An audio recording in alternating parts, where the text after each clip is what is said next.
চোরকে বলে চুরি করতে আর গৃহস্থকে বলে সজাগ থাকতে। ব্যাপারটা বুঝেন নাই? না বুঝারই কথা, অনেকে এটার সম্বন্ধে আসলে তেমন ধারণা নাই, তারপরে বলে দিতেছে এটা একটা প্রবাদ বাক্য। তো চোর বলতে এখানে বোঝানো হচ্ছে যারা দুর্নীতি করে তাদের কথা বলা হচ্ছে। হ্যাঁ, আর গৃহস্থ বলতে এখানে বোঝানো হচ্ছে যারা দুর্নীতিতে আটকে গেছে বা বিভিন্ন রকম সমস্যায় জর্জরিত হচ্ছে দুর্নীতির জন্য। হ্যাঁ, তো ব্যাপারটা এরকম, যেমন ধরুন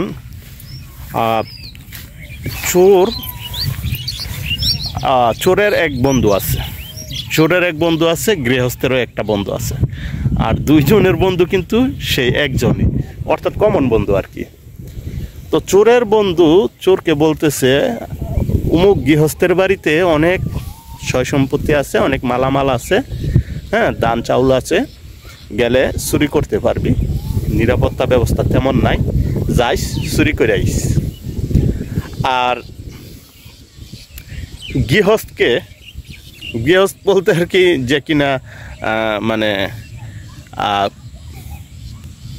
আজকাল যাকে বোঝানো হয় কৃষক, অনেক ধান চাউলের মালিক, তাকে এসে বলতেছে যে তোমার বাড়িতে তো চুরি আসবো, চোর তো মানে নিরাপত্তাহীনভাবে চলতেছ, তো এইভাবে নিরাপত্তাহীনভাবে চললে তো হইব না, একটু সজাগ থাইকো, চোর টোর আসতে পারে যে কোনো মুহূর্তে।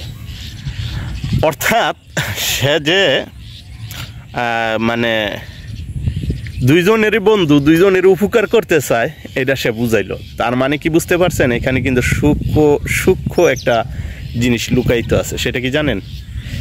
একেই বলে গাদ্দারি।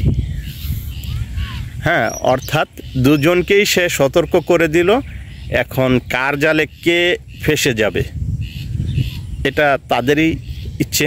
অর্থাৎ চোর যদি চুরি করে সফল হয়ে আসতে পারে তাহলে এইখানেও তার লাভ, সে চোরের কাছে ভালো হতে পারবে। চোর বলবে যে ভাই তোমার জন্য আমি এত কিছু হাসিল করতে পারছি। আর যদি গৃহস্থে চোর ধরে ফেলতে পারে তাহলে তার কাছ থেকেও বাহবা কুড়াইতে পারবো। সেও বলবে যে তুমি যদি সতর্ক না করতা তাহলে তো আর এইভাবে আমি চোর ধরতে পারতাম না। এখন যে জয়ী হয় তার কাছেই সে ভালো থাকবে। কিন্তু চোর যদি চুরি করে নিয়ে যায় সব কিছু, হ্যাঁ, তারপরে গৃহস্থের কাছে সে দোষী না, কেন গৃহস্থকে তো সে সতর্ক করছে ওই। আর গৃহস্থ যদি চোর ধরে ফেলে তারপরও চোরের কাছে সে দায়বদ্ধ নয়, কেননা চোর তো চুরি করতে গেছে, এমনিতেই তো অবৈধ কাজ। বুঝতে পারছেন না? তো এই কথা দিয়ে আসলে মূলত ওই সমস্ত বিশ্বাসঘাতকদেরই টার্গেট করা হয়েছে।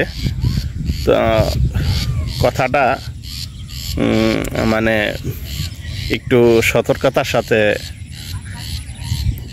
কইরেন, কারণ যেন হয় না কইয়া ওই যে কইছি না আমি প্রত্যেক ভিডিওতে কিন্তু এই সতর্কতাটা কইরা দিই, যেন হয় না যে কোনো প্রবাদ বাক্য কইয়া আবার মারধর খাইয়েন না। তাইতে কিন্তু এটা হিতে বিপরীত হয়ে যাইতে পারে। যে সমস্ত প্রবাদ বাক্যগুলো আছে, প্রবাদ বাক্যগুলো কিন্তু সব কিছুই কিন্তু মানে সুন্দর একটি উদাহরণ বা ভালো একটি কথা, কিন্তু এই কথার মার পেছে পইরা কারো কাছে আবার দোষী হয়েন না।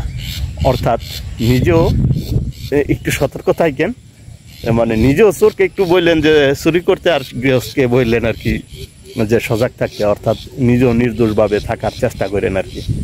যেখানে সেখানে এই কথা বললে নিজে দোষী হয়েন না। তো দেখতে পাচ্ছেন আমার পিছনে আমাদের এলাকায় বর্ষার পানি আইসা পড়তেছে, পরিবেশটা ভালো লাগতেছে। তো ভিডিওটা বড় হয়ে গেছে, সাপও বলে লগে বড় আয়া পড়ছে। আজকের মতো এখানেই শেষ করছি। সবাই ভালো থাকবেন, সুস্থ থাকবেন। হামিম, তুমি কিছু কইবা? কি কইবা কও? আরবি নাকি বাংলা নাকি? বাংলায় কও, বাংলায় বেটা, বাংলায়। সর সরেয়া রশি দিগি রসু দিগু রি এ ওই ও। তোমার শাটার কই দেখি? পালাই লাইছো। দেখেন আমি কিন্তু শাটার নাই। দাদু রে না, উঠবো মাত্র তো পড়বো না। দাদু ফালাইছো। পালাইছো না মাত্র দাঁত পড়ছে বাবা এটা উঠতে ওটা সময় লাগবে না দাঁতটা মিন্দুরের কথা পালাইছো না ফালাইছো না না তাহলে দাঁত উঠতে